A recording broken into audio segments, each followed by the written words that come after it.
दुनिया में बिना किसी कमाते पुरुष के जीवन बिताना कितना मुश्किल होता है और ख़ास करके किसी गृहिणी के लिए ये बात कुछ महीनों पहले ही विधवा हुए कमले से बेहतर कौन जान सकता था।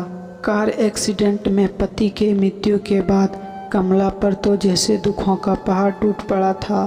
कमला को 2 बेटियां थीं जिनकी पालन पोषण और पढ़ाई की जिम्मेदारी अब पूरी तरह से उस पर आ चुकी थी। उसके पति की थोड़ी बहुत सेविंग थी जो कुछ ही महीनों में अब शून्य होने को आई थी। भगवान जैसे उसकी पर कड़ी परीक्षा लेने पर तुला था, क्योंकि ले देकर उसके पास एक ही कमाई का जरिया था जो थी उसकी गाय, पर अब वो भी बीमारी से मर चुकी थी।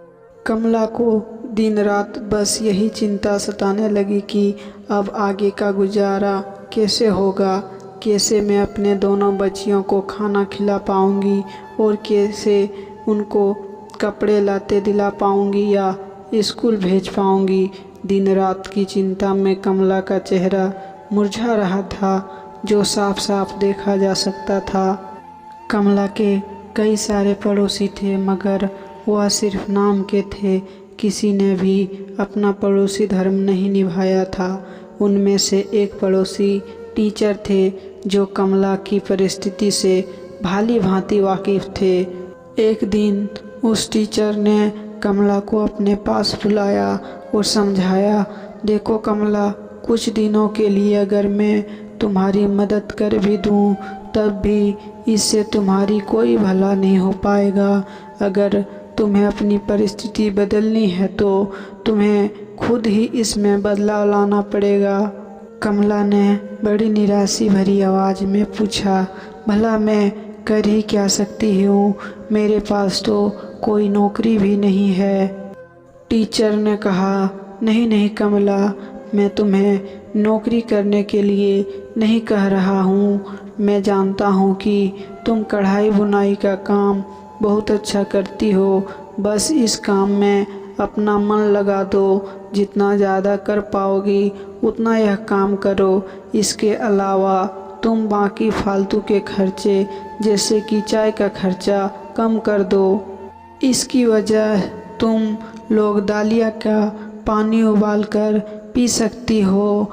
इससे चाय से होने वाले नुकसान से भी बचोगी और दालिया का पानी जो सेहत के लिए अच्छा होता है, ये तुम्हें और कई बीमारियों से बचाएंगे।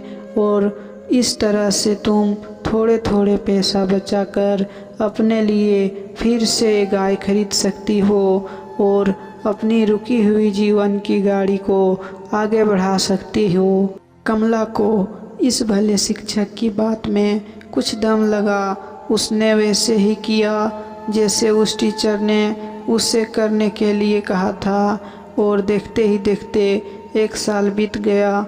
साल के अंत में कमला के पास इतने पैसा बच गया था कि वह एक गाय खरीद सके। दोस्तों, ज़िंदगी में सुख दुख उतार चढ़ाव आना बहुत ही सहज बात है। सुख आने पर हमें होश में रहना चाहिए और दुख आने पर हमें अपने आप को संभलते हुए उससे निकलने का रास्ता ढूंढना चाहिए। बस इसी तरह जीवन आगे बढ़ता है। आशा है कि आपको ये विधवा का संघर्ष कहानी पसंद आई होगी। आप ऐसे ही इंटरेस्टिंग कहानी सुनने के लिए हमारे चैनल को सब्सक्राइब करें। धन्यवाद।